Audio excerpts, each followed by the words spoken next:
That was what was so interesting about it too. It was like she shows one type of personality before she get that arm ripped off. And then after she get that arm ripped, it's like BC and AD. It's a totally different person because she's like, I got to relax. I got my goddamn arm ripped off. Right. That'll make you sit down if anything. Yeah. It's like when you see a kid like playing, like doing too much, and then they get hurt, and you just see them kind of chill out like immediately. Like they not playing for a few minutes. They like not playing as actively as they was. Think about life for a few minutes.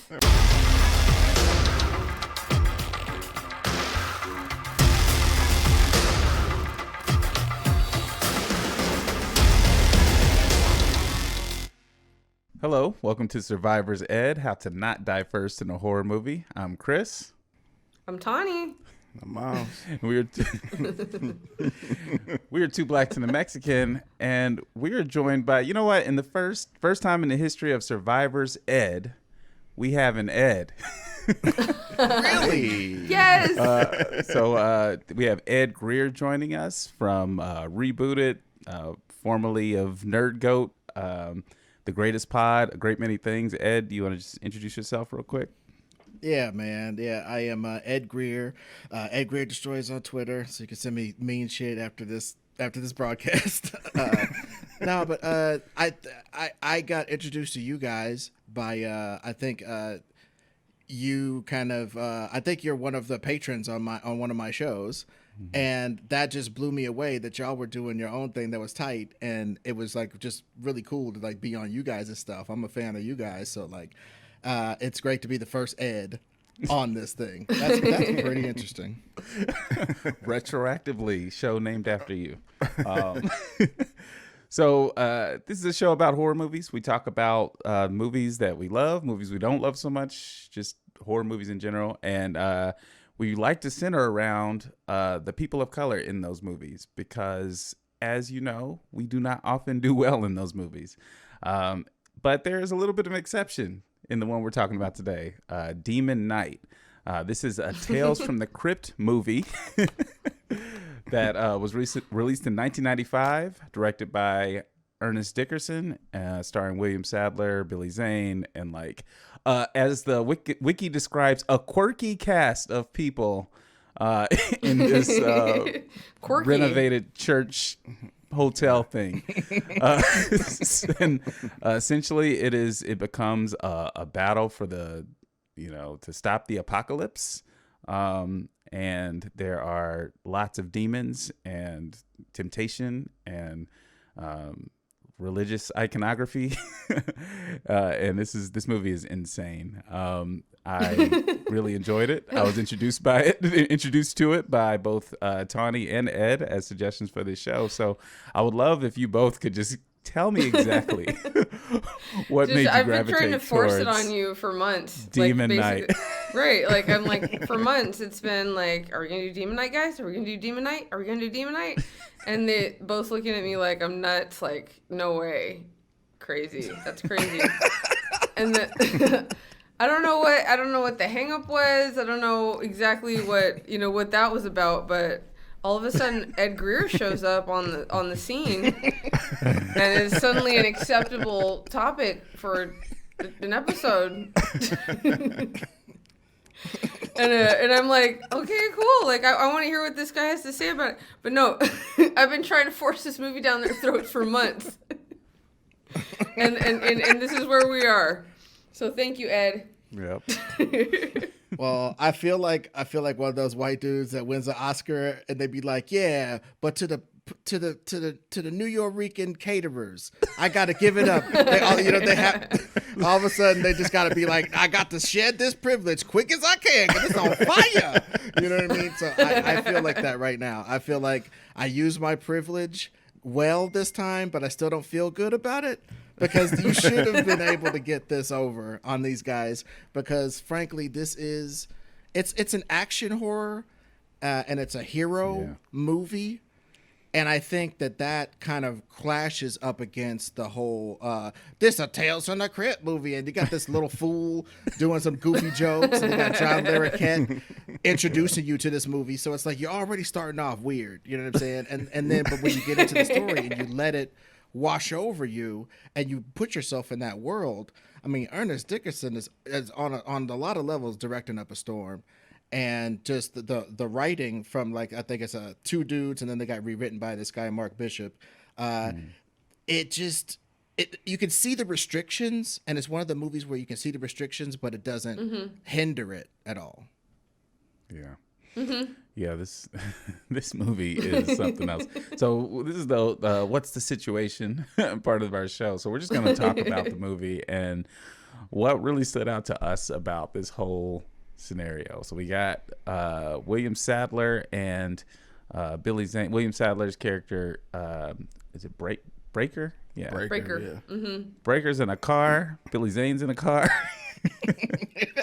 Billy Zane is looking extra like Billy Zane. they're like, Zany. like I'm handsome and I know it. Just with that lush, that lavish. The lips, yep. Yeah. The smolder. Hopping out the car on fire Lavish with the smolder. Yeah. It's perfect. They're all the way out. Dude, They're all the way out. Dude, it's easy to smolder when you're from hell. Shit. Yeah. You gotta have a little bit. You gotta have I feel like if you are from hell, you should have a little slight smolder, just a little bit, like You're just doing to it get, wrong. you know. Yeah. What else if So you they don't? go into this. They flee into this place, and antics ensue. And so it took me a minute. I had to wrap my head around. So when you introduced me to this movie, I was like, what exactly is it? And the way it's broken down, when you look at like a summary of like, you know, like the little back of the DVD case type of thing, it really leans into the like fantastical, you know, world stuff where it's just like, and so I'm like, oh man, like this is going to be something where I have to, and I'm really shocked that Ed suggested it. No, with that in mind, 'cause I'm like, I know this man notoriously does not care for magic. So Right? It's really frankly important. And you never get to say that about a lot of these movies. A lot of these movies are seminal for these different reasons, but this one's seminality or whatever is ironically very important because the hero is a chosen one woman with magic. And it's like one of the things that it's like the triple X's of turning white boys off is that, you know what I'm saying? like, cause the thing is, I used to think I didn't like chosen one narratives, and I kind of still don't. But damn, can we get some where somebody else get chose? yeah. You know what I mean? Everybody chosen white. Right.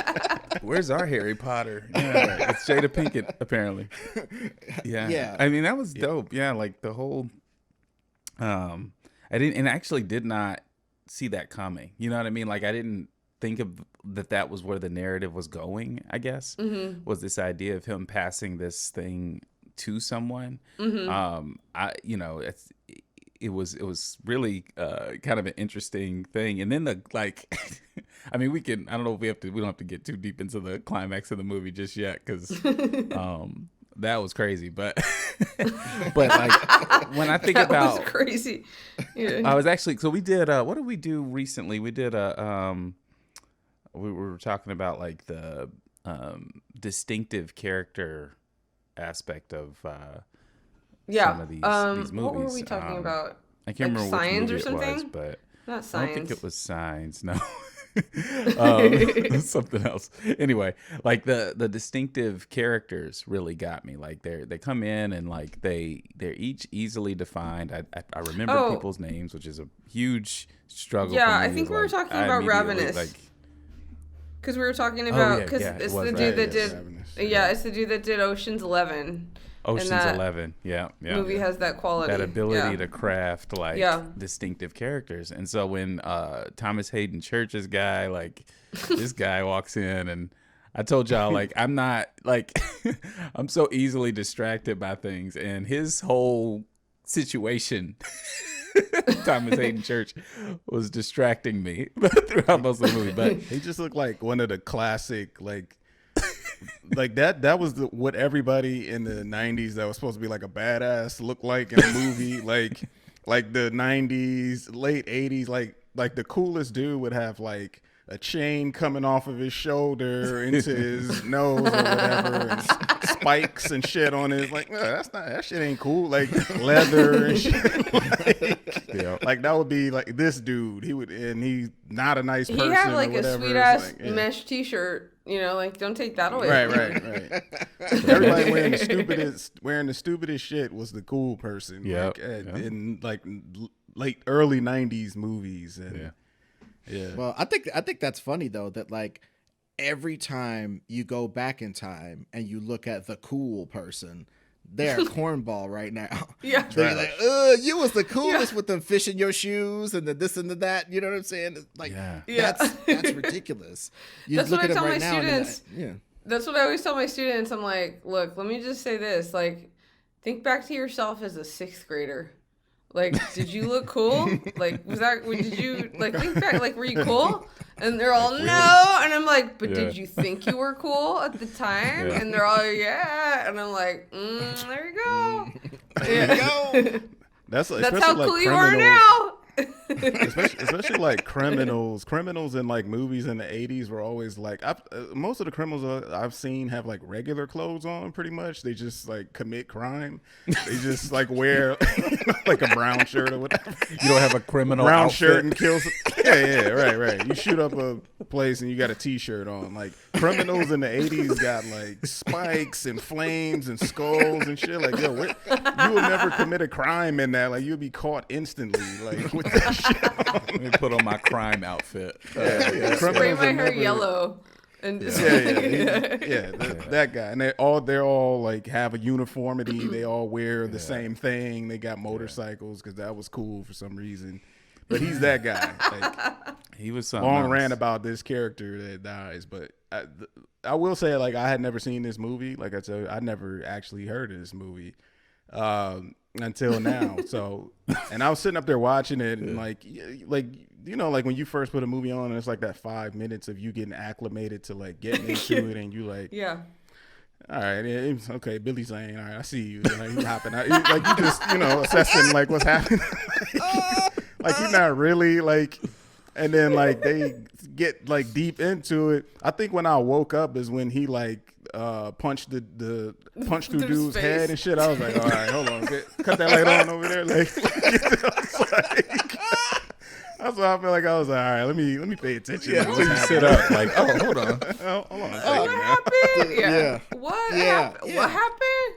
Well, see, and that's the back of his head. I was like, all right, well, Dude. That's one way to kill a motherfucker, I guess. I guess.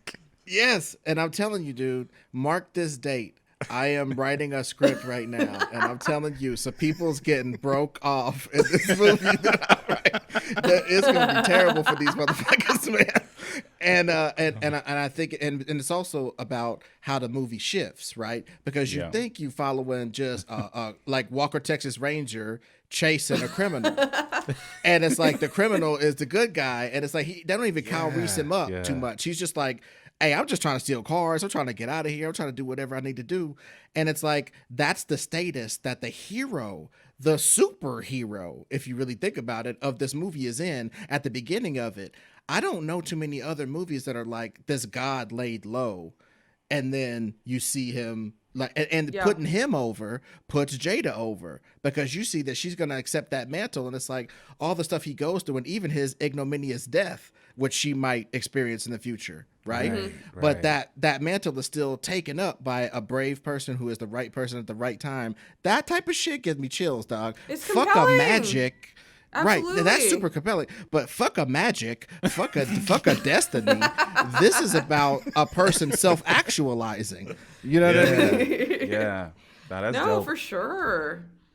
That's a good point because, like like you said at the beginning, like you see him stealing the car or attempting to steal that truck, and the kid comes out. I also thought that was like he turned into a super creep too, like in that moment, like, hey buddy, like I got this shiny quarter or whatever. I was like, all right, okay, yeah, this dude A is shiny crazy, quarter. man. I'm like, are we in the It's like, 20s? Like, that's not even compelling for a child. yeah, I would immediately be like, mama, hell no, this dude trying to like Hell no, a 20 quarter? cents, 20 cents. Get out of here. But yeah, like I mean, they establish him as that, and then it like when they get to where they're getting to, it shifts like immediately, like, which I like. What I can say about this movie is the pacing is excellent. Like I don't think it really wastes any time. Like it establishes the characters pretty quick. And then once we get to the location that we're going to be at, it just moves. It doesn't really stop moving. Yeah, the it really pacing does. is excellent. It really does, and it's like there's a little. It's got this great, like, and I think typically like I'm annoyed a lot of the time when there's like a setup where there's like where everyone sort of branches off and does their own thing. But in this particular instance, like it really gives it's an opportunity to sort of see these different characters. Like you get the cluster of them, and then all of a sudden you're sort of like everyone's sort of doing their own thing in their own room, and it's this like opportunity to sort of show all the different ways that the bad guy can sort of present himself. And it's just really fun. It's like super fun, and it like the play really is that everybody is kind of sad and lonely and like fucked up. And like the guy comes along and like takes advantage of it. He's like let me show you let me show you this. Like it could be this way, it could be that way. And it would be hard to resist, right? Like like everyone like like we laugh at the Uncle Willie scene with all the boobs.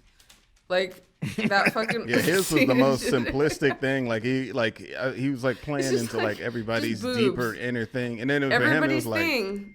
For him it was boobs. Like, oh, okay, just I'm on. Tits. Like, just a wall of tits. And it's boobs like and booze. Boobs. Everybody likes boobs, but like like there's something to be said for that. Like in terms of a villain, like just being clued in or honed into like whatever the thing is that somebody wants, and that's like that's a good villain. Well, yeah, and him being able to sink in on everybody's wants, it's so easy with the human condition. You know what I'm saying? Yes. Like if you're observant, you can see what somebody wants almost instantaneously, and then you throw some devil powers on top of that shit. It's like Devil powers. so Just dust it on top. Just a little sprinkle me, man. Sprinkle. And so like I just thought not only does it turn on its heel and become like different movies as it goes along, it becomes like a subterranean thriller for a second. You know what I'm saying? Right. Totally. It does a lot of different genres within its genre, but also I just think it freaked people out. I think people still are kind of culture shocked by it. It's got its own culture. It's like, to me, movies like this and maybe like Tremors on a lot of levels are like these movies that just came out and just was like, look at all I can be. I could be a super fresh comedy. I could be a drama about self-actualization. Like these dudes and Tremors are trying to leave town. And on that day, the Tremors come. And it's like, Tremors. damn, they got to actualize themselves in order to defeat this and get out of this valley. You know what I'm saying? They have to literally defeat this thing that's trying to keep them in this valley. In this movie, we have to survive the night. We cannot give in to our mortal sins and our carnal wants, our fears, and all this other shit, because and our fears. We can't give into that for one night, and they can't do it because that's the human condition. Yeah.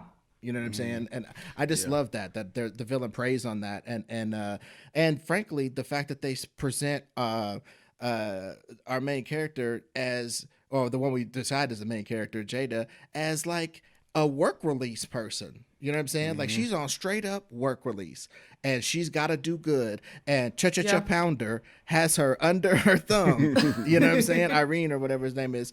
She has her under her thumb. She could tell her what to do, tell her to do all these different jobs in the place. She's the lowest person on the totem pole in that whole place. the lowest person, the least likely person to be the chosen one in that scenario.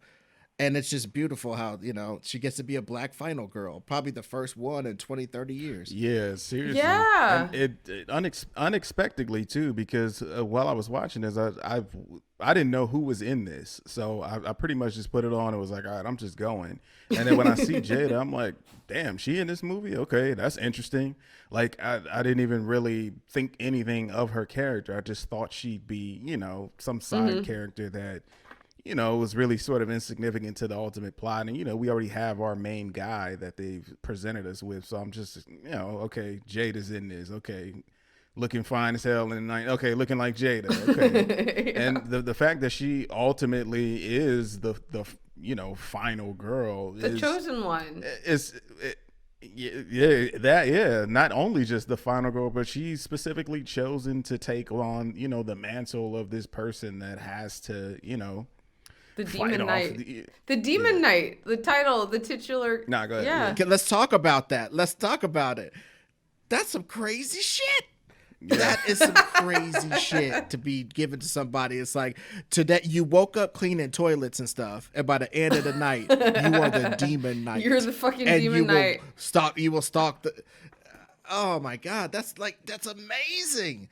I always thought, and I don't know, like I was like, maybe I hope this isn't racist or whatever, but like when she gets on the bus and then the guy, the next demon tries to get on the bus, he's a black guy, and I always thought like, I think that was such a cool idea that whoever the knight was, the demon would look like some adversary that you like that made sense to the knight. Like the whoever the demon was, like he ended up being this guy. Somebody that could get close to you. Yeah, somebody that could get close to you, somebody that was like followed this pattern that maybe you recognize. But I just thought that was such a cool idea. Like that whoever the knight was, and she had just freshly been chosen as the knight, like suddenly like the demon would look this way. Like based on the attributes of the knight. I just thought that was such a cool idea.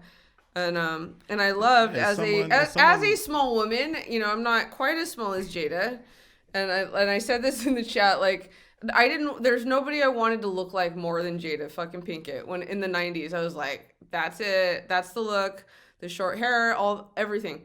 But like as a small woman, like her being the fucking badass like final girl, like. That to me, like that was really meaningful, and I love that this movie because of that, because she was like this little teeny girl, and she was not only just like not only did she just make it, like she was chosen to make it, so just super cool, love it. Yeah, and I mean just the fact that most of the people there were just like amoral as fuck, like, and like the person that they established to you initially as someone who's in some work release program who you decide they're less than, like she's here because she did bad things, and everybody else here is unsavory anyway. I mean, the one chick is like a hooker or whatever, so it's not like we think highly of her like coming into the scenario, but they make you known, they make it known that these are not the best people out there. And the fact that she decides not to go along, because like you said, they send someone who's unassuming. Like the guy at the end, he doesn't look like a demon. Billy Zane doesn't look like a demon. They send someone who's unassuming that can entice you in some type of way to go along with whatever the charade is. And the fact that she chooses not to, the other ones they give in, and even what was his name? Roach, Breaker? his character. Oh, Roach. No, Oh, Roach. Yeah. I mean, he decides to take the easy way. He doesn't even really ask for anything from Billy Zane's character, the collector. He just wants out of it, the easy way out. And even that, is like you said, Ed, like their task was to make it through the night, not leave before then, but make it through the night. And even there's no easy way out of it. Everybody here has to make some tough decisions, meaning like you can't buy into whatever this guy is trying to sell you, and you can't leave. Like you have to survive this. if you try to, escape before they like take a shortcut, basically, I mean, we see what happens. He immediately is like, guess, oh, I forgot, I lied. Like, Yeah. and they just like eat his ass. And I was like, I didn't expect any of this in this movie. I was like, oh, okay, well, all right. I guess y'all got me hooked now. And what's her name? CCH, her arm gets ripped off. And she's cool. Like 6 minutes later, she's like somehow not hemorrhaging, like just bleeding out. Like, not dead, right? Yeah. She lives for a long time after that. Right off. You know what? I really do think though, part of me kind of likes that, because the thing is, I think she would have got absolved of her original sin if that had happened.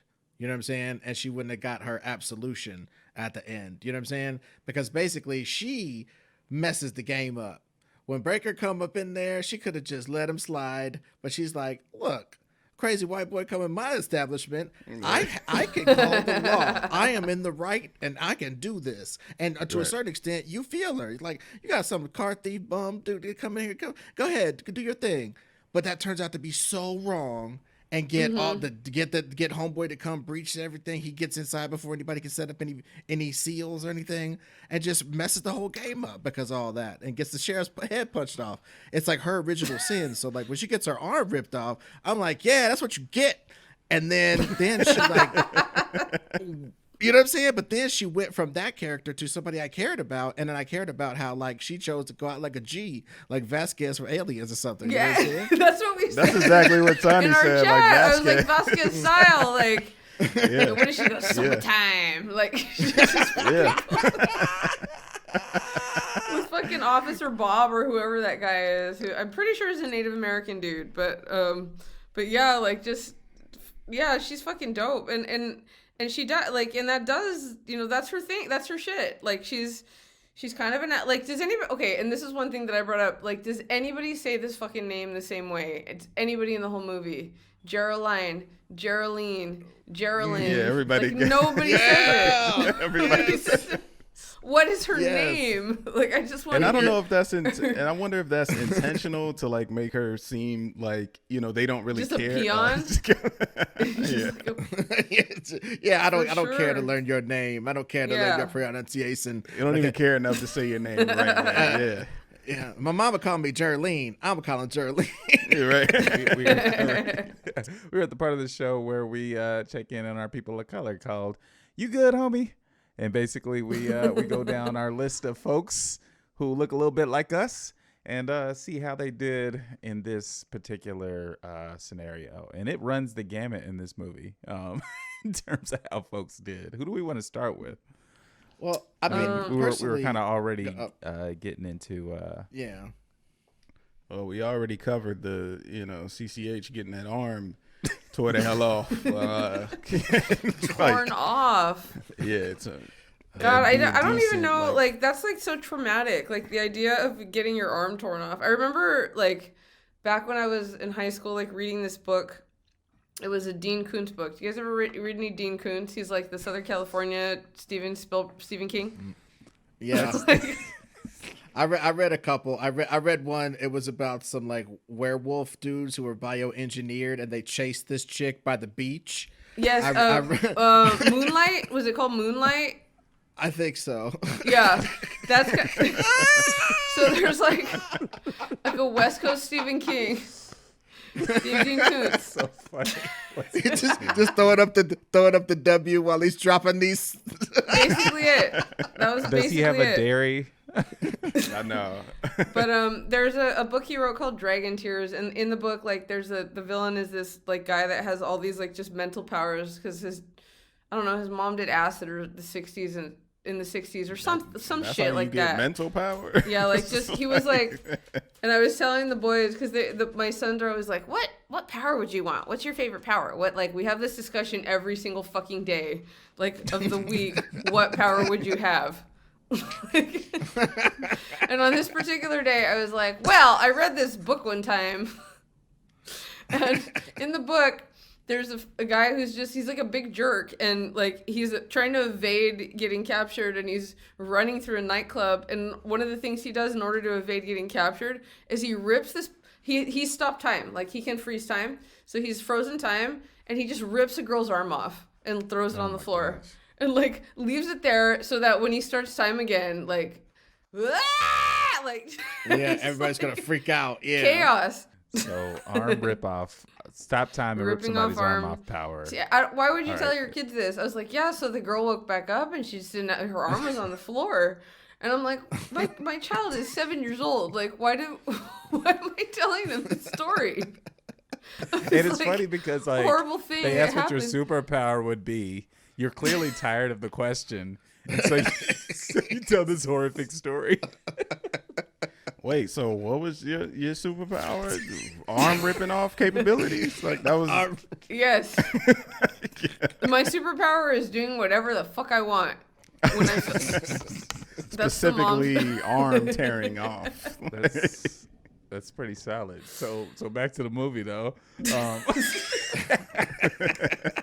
But yeah, her energy behind. I was wondering that, like, is that a thing at all to anybody in real life, or is that just a movie thing where you can be completely de-limbed and just kind of vibe out the rest of the movie? Because Just kind of coast through it after Yes. that, right? Yeah. No, I remember when they're like, Irene, like, how are you? She's like, vodka kicking in. Oh, Oh yeah. dude. yeah, That was what was so interesting about it too. It was like she shows one type of personality before she get that arm ripped off, and then after she get that arm ripped, it's like BC and AD. It's a totally different Yeah. person because she's like, Yeah. I got to relax. I got my goddamn arm ripped off. Right. You That'll know, make and you she's sit down if anything. Yeah. Will. Yeah. It's like when you see Maybe I a kid like playing, like doing too much, and then they get hurt, and you just see them kind of chill out like immediately. Like Sit they on the not couch for a playing, few minutes. they like not playing as actively as they was. Think about life for a few minutes. Right. contemplate on the tree of woe. So I mean, but on the spectrum of how they did, I would say she did pretty well. She had a hero's death.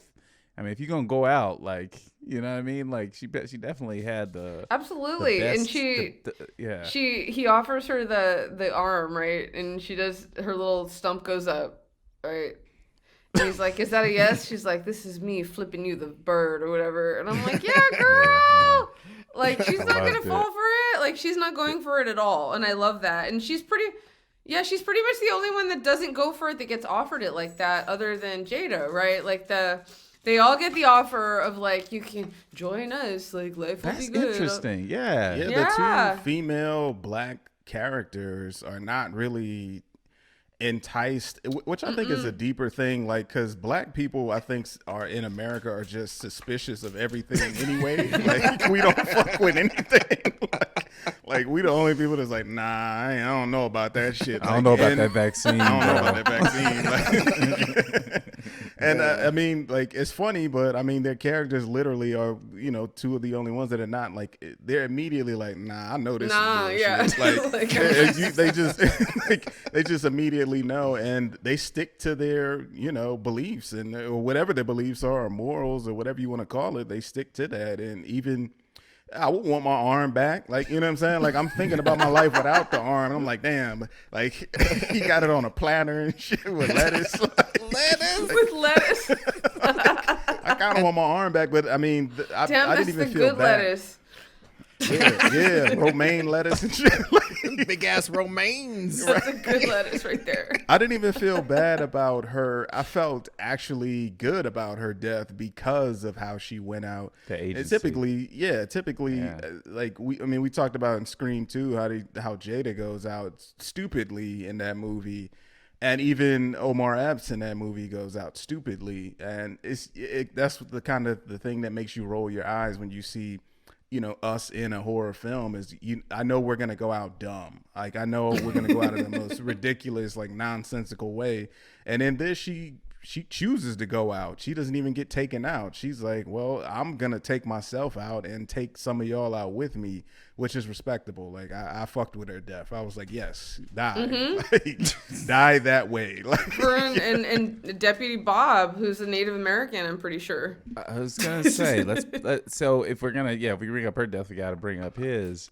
So, and I didn't know he was a Native American actor till you mentioned it, Tawny. So, so Bob, I told y'all we have a little text chat about this, and Bob like immediately entertained me because he's like this like Mayberry kind of dude. Like he's got this Mayberry energy, and like I was like his performance is 90% like and I'm just like, what is happening? This man is in a whole different movie, but I'm here for it.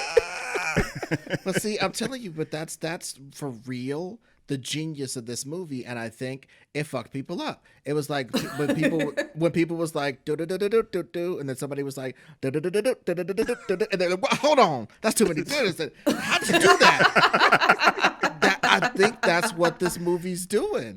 It's playing so many notes. It's playing comedy notes while it's playing horror notes. Like you are scared, and then her arm is offered on the platter, and then you're scared again, and then there's a blood. And then there's a Bud Light ad with Homeboy. Yeah. You know what I'm saying? And then you're scared again. And then, it jerks you back and forth like a shark under the water. You know what I'm saying? That was the best of what Tales from the Crypt was like. Like I read, like I saw a review that was like, this movie, and should be without the crutch of the Tales from the Crypt, like whatever. And I'm like, that's the whole fucking point, is that it's funny. Like it's gruesome and like splatter everywhere, right? And you're fucking laughing at the same time. And that was what Tales from the Crypt always was. It was hilarious. Like that was the strength always of Tales from the Crypt, was like show me something that's gonna fuck with my head and give me nightmares, but also I'm gonna be able to somehow laugh at. And yeah, it's the perfect combination. It disarms you because it's under the guise of Tales from the Crypt. I know that some of this is going to be ridiculous. It's like I'm preparing myself for it. I mean, immediately when it comes on, it's him shooting a movie, and instantly it's TNA out the gate, and I'm like, oh, okay, all right, well, here we go. And he hops out the chair, and I'm like, oh yeah, okay, now I'm in the you have to do that. I feel like, I mean, it sets the tone for everything else. If you set that up initially, then I'm not completely thrown off when Billy Zane punches through, the motherfucker's head. Like, I'm like, this is on par, I guess. Yeah, okay. Well, what is it? Yeah. Billy Zane is so, like, he's such a great, and I feel like he's, like, one of the most underappreciated dudes. Like, I never, like, I'm always, like, happy when he shows up, right? Like, he's just fun. Like, there's something about him that is ridiculous. Like, these roles he chooses. What? That's a universal truth, I think, because like my wife did the same thing, and it may just be because she might have had the same Billy Zane thirst that you have, but I had the movie. She was walking in from work. She was working late, and I was like, "You want to watch this movie?" And I sent her the text about like what it was, and she was like, "You can start it." Like she had no interest, and she walked in and she sees Billy Zane with the cowboy hat on in the car. She was like, "Billy Zane's in this?" You should have led with that. Like, right. He's a handsome dude, and like he's a handsome dude. He is the real Lex Luthor. I decided. Yeah, no, he has that little edge about him too, like of like just being like, and I always like in my head I call it the travieso. Like if you like in Mexican Spanish or like Latino, or I guess it's Mexican American Spanish, but travieso is like a naughty boy. Travieso, like so like Billy Zane has that travieso energy. Like he has travieso energy, and I feel it, and I'm here for it. I saw something that it said this movie got him the part in Titanic. I was listening to a podcast and they were talking about this led to him getting. I guess he's just good at playing an asshole. I don't know. Like, yeah, I mean, an asshole completely. Yeah. Well, no, so I gotta speak up for the baldies though. Straight up, if you were bald at that exact time in history, That was it for you being a leading man. You are donezo. You could be the other dude. You could be the adversary. You could be all types of stuff. You could be the scientist. Go nuts on the scientist. Oh, you won't be the lead? You ain't got no hair though. You know what I'm saying? And he used to he carried around a box with 3 or 4 hair pieces, and when he auditioned for this for Ernest Dickerson, he whipped out his box of hair pieces, threw them bitches on, and was like, "Yeah, what's up? Styling and profiling them mugs." And Ernest was like, "No, just do your bald head because there's something slick about you like that." And you can see it from the first frame when he takes his hat off. He's slick. He's clean. He's ready to the point. He's gonna cut through. He can jive with the lawmen really quickly because he's just this efficient tool. And I just think that's very, very interesting choice. I mean, again, Ernest Dickerson is directing his ass off because when you look at the choices that are made, like there's demon possession in here, but you ain't quite seen it like this. There's like the demon perimeter that the homeboy sets up with his own blood. Billy Zane spills his own demon blood, and each drop makes another demon that's going to menace the house, so you can get multiple opponents. There's a million different ways screenwriters set up multiple opponents for multiple characters in the thing or to surround. That's such an interesting way to do that very story mechanical thing. You know what I mean? Choice. No, for sure. Yeah. And it's so fun, and it sets up the dynamic of like being caught, right? Like being, like our heroes are caught somewhere, and this shit's going on around them, and there's a perimeter, but like no, it's great, and like I remember when he does that, he like cuts Miles' favorite thing when you cut your palm. I was gonna text y'all. I don't know which movie this is. I don't know what number we on. But every movie we watch, somebody got to cut their palm open, and I don't know why people enjoy doing this shit in movies. Dude, like, brother, I know you've probably done your spiel. Dude, no, I know you've probably done your spiel, so I'll do my version. It's literally so many different places you could cut yourself where you could bleed a little bit. And why would you cut yourself on your gripping hand? Most of the time, they be doing it on their gripping hand. And it's like, why would you do that? There's no you reason. taking yourself out the game. Why you taking yourself out the game like that? Like there's blood in your entire body. And I would think that there would be more blood that would come from somewhere else other than your hand. I mean, it's not, I don't know where all the blood is at. I don't know, tendons. but just like all these tendons in my hand, like what? But now you can't pick shit up else. You can't pick up shit with that hand now. That hand is useless your now. Your pincher grip is completely compromised. Exactly. You might as well be CCH Pounder in this motherfucker. Exactly. Right. You've disabled yourself, sir. What was that necessary? And like the yeah, I mean, he's great. And I gotta say, I know we're in the homie section, but because I got forcibly removed from the room. I have to just make a note. I don't know my whole everything, and I thought the internet was down, but my kids are in there watching Netflix, so it's just down for me apparently. But I had to say, like, the casting of William Sadler was kind of genius because he plays a bad guy in so many things, and that initial sort of reversal worked so much better with him in the role because your brain immediately is like, oh man, what's William Sadler up to now? and then you have that flip, which is really cool. Just I had to get that out. But well, wait a minute. We almost didn't talk about the Demon Knight. We talked about it 1 second. I just want to just give props to the fact that like they set up a mythology where way back in World War I, how we gonna do World War I? Just pile up some dirt. We gonna throw this orange light off in the distance. It's orange light, little bit of smoke and some baling wire and stuff, and just get down in the trench so we don't see that we on a Star Trek set. And they went back to the time of Christ. It was like, how we gonna do time of Christ? Let me think. An orange light on that wall and some mounds of dirt. That's how we gonna do it. And it was like, that's brilliant. It's brilliant. Yeah. I feel like both of those sets, like the World War II set was just below that, and then right above it, when you step above it, Yep. Time to do the Jesus set now. Trying to do it. Oh. And just that conceit of like demons.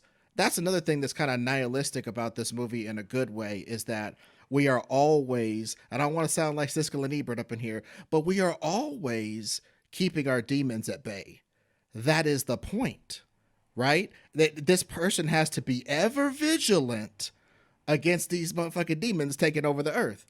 That's a point of view. You know what I'm saying? That's a point of view for your ass. And that's kind of why I love this movie, is like someone has to hold the gates for the the demons not to overrun this piece. No, somebody has to hold the gate. Like somebody has to stand there and be like, all right, you know, like be the fucking responsible person. Like I guess, like, all right, I'll do this. Like I have a choice? And realistic in this, it's realistic in the sense though that most people are destroyed by their demons, which everyone in this, with the exception of Jada, and which is like again like it's more realistic than anything like that we see in this movie. But the idea of that, the conceit of people not being able to overcome their own demons is a real thing, and there is very few people that are able to. And I mean, it's built around this premise, but it's such a real thing that she is the only one that makes it out. And it's not that she doesn't have demons either. It's like she got that shit too. It's just everybody else just happened to be weaker. In CCH just she decided like her own to face her. Well, what's demons, interesting about her is that she's a thief. Like it's almost as though I think when Breaker's telling the story of the cross and the blood and stuff, like he notes, I think that the original guy was a thief, like the original guy with the blood, like, and it's like was hanging next to that was hanging like he from the blood, that was a carpenter that had just been hung, and she's a thief, and it's like it's tale as old as time or whatever, like that one of the oldest things you could be in the world was somebody who very sneakily ripped other people off. And it's kind of interesting that like the idea that like that would make you a formidable demon knight, like somebody who was a little tricky, like somebody who was a little bit able to be like, I know what you're up to, and crafty. Crafty. And I don't know, I think that's cool. And I think I really I like that they made, like, I like that she was a thief. I like that she wasn't some sort of pure, respectable girl. Like, she was, like a sort of vaguely butch. A real person. Like, a vaguely butch-ass, like, ex-con. Like, And, like, I told you guys, like, there was nobody I wanted to look like more than, like, 90s Jada Pinkett. Like, I was like, right, that's it. I don't know how to get there. I don't know how I get there. What is the roadmap to 90s Jada Pinkett? Dude, and I know this is already an exercise episode, but I gotta say this. There was one part of the movie that always gets short shrift that I just want to give props to. Man, Roger Rabbit. That's what I told them. Oh yeah, is doing it. Roger Rabbit is doing it, like because he's like also. This is one of the few movies at the time that was actually, I think they were one of the first people actually to satirize the whole postal workers going nuts thing that was happening. I think they were first. I think they might have been the first on the scene of that. And it was interesting because it was like, two twists in that. I'm going to try to keep it succinct. Number one, he's a good guy. And you find out how good guys are. They ain't that good. They got their own damn demons. That's number one. Number two, he was a crazy incel who was going to go nuts and shoot up a place. And he had all these guns. But he didn't have no bullets. When it was time for these people to use them, they didn't have no bullets. But he also had grenades, explosives, so they was able to use those. So they used this. The black folks have to use the black folks have to use this white man's explosives to like do a good deed. You know what I'm saying? The fact that this white man's insecurity was that big enabled them when they used it to die a good death and help Jada out. There's something communistic in there, like communal. I mean, you know what I mean? No, I remember that scene. I couldn't. I had no idea he was Roger Rabbit. I loved his performance, and I couldn't stop. I couldn't stop imagining. I couldn't stop seeing him as, for some reason, he looked like a small Andre the Giant to me. That was like my thing. I was like, he looks kind of like Andre the Giant. But Charles Fleischer. I just give him his props. Charles Fleischer. Humans do. Yes, thank you. Great performance. So we have to wrap up homie number 2, Bob, like he died a hero's death as well, which was really, really cool that he just stood by her side in that moment. Very cool, like ending for him. And, you know, I'd say secondary only to hers in terms of people who got offed in the movie. And our last is Jada, right? Is there a homie that I'm missing? Yeah. Okay. No. So, No, that's it. so not even that kid. That kid's not a homie. He thought he was down, kid, but he was man. not down. I was kind of sad for that kid. I was like, dang, he's just straight up dead now. Okay, cool. Yeah, they went there. They went there. I was surprised. I was, because I mean, early, mid '90s is like, okay. I mean, they don't always take a kid out, but That was Georgie level. Like, oh, okay, you just gonna off this kid violently. All right, cool, cool. But again, it goes to kids point. got demons. Yeah, dude, little kids got demons. Yeah, he's like, man, I want them baseball cards. Raw. Right. Sad. It's so sad. He like wants something supernatural to want. He dies for it. Like All his right, parents' so, love. Yeah, he's out of here. Right. That's all I wanted. He lost his parents, and Oh yeah, because his parents they're dead, right? Didn't they? Weren't they they turned. killed? They were turned, the right? demons, right? Yeah. Yeah, they turned. So that's another thing. She Like if finds you him in the really mines. unpack this family Yeah. within the movie, if you really unpack this family, it's a horribly tragic story. Because his parents both gave in to the temptation and then tried to kill him. But And then dude, he turned in, and then he turned into one. Like, damn, like y'all whole family was fucked. That's sad. So beyond sad, horrific deaths, so I think we can kind of roll Jada into our rule as well, because obviously she not only survives, but she becomes the hero and carries on this legacy. Which, in my head, it's like there's definitely like if this movie had been more successful, there probably would be talk of some sort of Demon Knight revisited thing, you know what I mean? Because they're doing it with Jeepers Creepers, so But dude, watch me try to get the boys to do it on Rebooted. Watch me try. And I'm gonna be on it too. I'm gonna be like, look, the lead gotta be black lady. Yep. Yeah. We're like, not hear gonna me change out. that. Hear me out. Demon Knight. Hear me out. And Billy be over there like, I don't know what that is. So our rule, and Ed, maybe you can help us center on it for sure. But we always decide on a rule for the movie, and what we centered around Geraldine,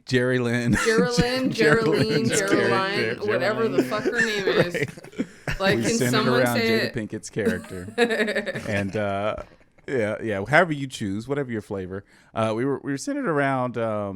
One was like eyes on the prize. Keep your eyes on the prize might be the rule, because she was able to not only overcome this temptation, but she also was the one who was very mindful of keeping the whole group safe. She went to save the little boy. She had this sort of mentality trying to from save pretty the cat. early on. Yeah, she's trying to save Literally. the cat. Yeah. Like she's the most like my priority is everyone's okay. And my other priority is like, hey, you're not about to tempt me. So there's that part of it. But then we also had another aspect to the rule. And I think that one was just like, be hella sexy. Basically.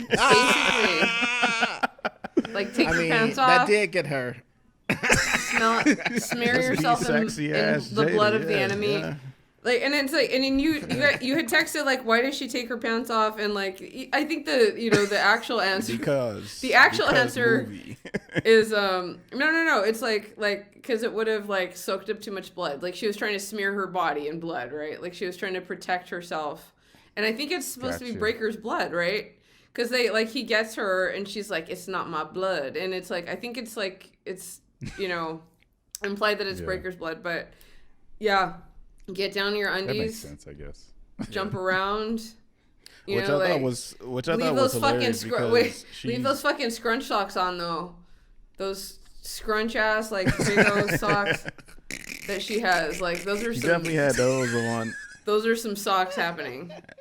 I thought it was hilarious how she was like completely soaked in blood her entire thing, and then like he threw her in the bath for like 3.1 seconds, let's say, and she came out and her new it was like completely white when she came out. Brand I was new like, hands. yeah.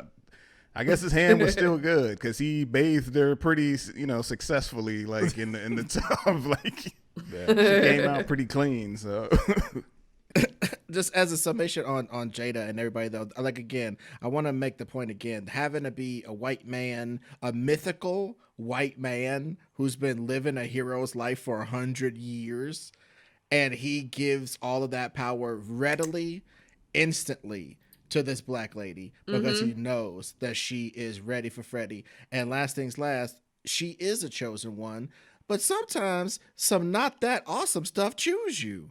You know what I'm saying? It's dope that she's gonna be the Demon Knight, but if I'd got to choose between that and the Falcon or a guy working the computers for the Falcon, I would pick those other two. I don't want to be on the on the run on buses and stealing cars the rest of my life, trying to Kyle Reese my whole existence. That's weird. Until you fucking bleed out in front of someone, right? Like that's your fate. You get to bleed out in front of the next Demon Knight. Like that was the thing that I was like, this is a challenging thing to sell to somebody because you have to show them what the path is, the life that they're gonna live, and the fact that she actually chooses to, because she could choose to not be, you could say that I'm chosen and I could leave this key right here and walk the fuck off, like, but even knowing what the path is, she still chooses to actually live that life. And you see her at the end do the things that she saw him do. Like she's learned what it means or what she needs to do in order to survive and keep other people safe. So the fact that you see that and know that your ultimate fate is what you saw happen to him and you still choose to do it, it's like, yeah, maybe you are chosen, because I'm definitely not chosen, because I left that motherfucker right there. No thanks. I'm refining my house right now. I can't afford this. No, I mean, it's really cool because it's like, it shows that she's a real hero, because a real hero don't just get to do the super stuff. A hero has to do the super stuff and the messed up stuff and the costly stuff. That's a big old deal with her being a hero and her accepting that and knowing that, again, like y'all were talking about earlier, her whole move for the whole movie. You talk about some screenwriting rules from the get-go. She's doing everything for every damn body. And from the get-go, as soon as the danger start happening, she's worried about everybody else. So in the end, she's the one who's going to literally worry about everybody else in the world. She's going to worry about everybody else in the world until she dies. And she took that on. As a hero for your ass. They talk about Ripley. Shit. That's a hero for your ass. This has been our very interesting coverage of Demon Knight. If you have not seen this movie, please see it. It is insane and amazing, and has one of the most interesting journeys for a black woman in a horror movie that I can even think of, and so I appreciate being gently nudged for a very long time. Ed, to watch this movie. I've been telling these guys for months that we got to do Demon Knight, and they're all, Tawny's a little bit off, like her suggestions are just a little bit off. Oh man. All right. So Demon Knight, definitely check it out if you haven't. Rewatch it if you haven't watched it in a while. This is an amazing movie. So much fun. Appreciate this conversation. Ed, appreciate you coming on. I don't know if you want to throw some plugs out there before we I'll do it really quickly. I know people get long-winded with their plugs. Just Reboot it. We reboot franchises. I'll give you guys the inside scoop. Next season, we're doing all TV shows or things to go to streaming. So we're not going to worry about the box office situation. Or like, oh, how would this do at the box office? That's old news, old man. Yeah. We're doing the new paradigm of how to like pitch stuff and like trying to find what needs to be a series on this network, what needs to be a series on that network, how you going to break it up, 8 episodes, whatever. It's going to be a whole new challenge to the Reboot It process. So Reboot It on YouTube, or you can search Reboot It Ed Greer, and the Greatest Pod Patreon, which is a humble Patreon doing some pretty dope stuff and on way to our launch in like April of our free podcast of the Greatest Pod. And we just talk about shit that's the greatest. We ain't trying to be too, you know what I'm saying, too critical on that. Some episodes are a little bit critical because we found the greatness in this thing that we're criticizing. You dig? Yeah. So like that's we're trying to do that whole thing of like trying to bring that to the talking about movies and stuff. Kind of like you guys flavor. You know, you guys aren't here to tear anything down. You guys are here exalting movies and stuff. I don't know. I don't know about Miles, but no, I like Miles. Let me tell you, Miles is the one that's up in the tree sniping the little stuff. Like, you ever notice that Ali Sheedy got dandruff, dog? Did you notice that in that movie? And it's like, damn, homie, I didn't notice that. And it's like, yeah, man, it's flaking off all through the scenes. And it's but like, the movie is good, but I like the movie though. Yeah. There it is. So yeah, thank you guys for having me on. You guys inspire me, and I'm glad that what we do and what I've been doing for a minute is like something that you like, Chris. You know, I just like the fact that there's a lot of people out there who don't necessarily hear themselves, and you get to say the stuff a lot of these unheard people are saying, and I think I get to say some of the stuff these unheard people are saying. So I'm glad to be part of that I tribe. like that. Right on. That's what's up. Yeah, definitely check out Ed. He's the Rebooted YouTube channel. Really cool stuff going on there. Rebooting series or movies, and now it's transitioning into series, which is super dope. And the Greatest Pod. I just really got into the Greatest Pod more recently, and it's some dope stuff happening there. So definitely check that out. As for us, we are Two Blacks and a Mexican. You can check us out on Instagram, 2BXM Podcast. We just recently did a live discussion on the Snyder Cut, and we'll do more lives, in the coming weeks, months, once we figure out our schedule for that. So definitely check us out on Instagram. If you're watching this on YouTube, hello. Leave us a comment. Definitely engage with us in that way. And if you're listening to this, wherever you're listening to it, if you're able to rate, review, whatever, do whatever you can do to support this thing because we're trying to grow it. So until next time, stay safe.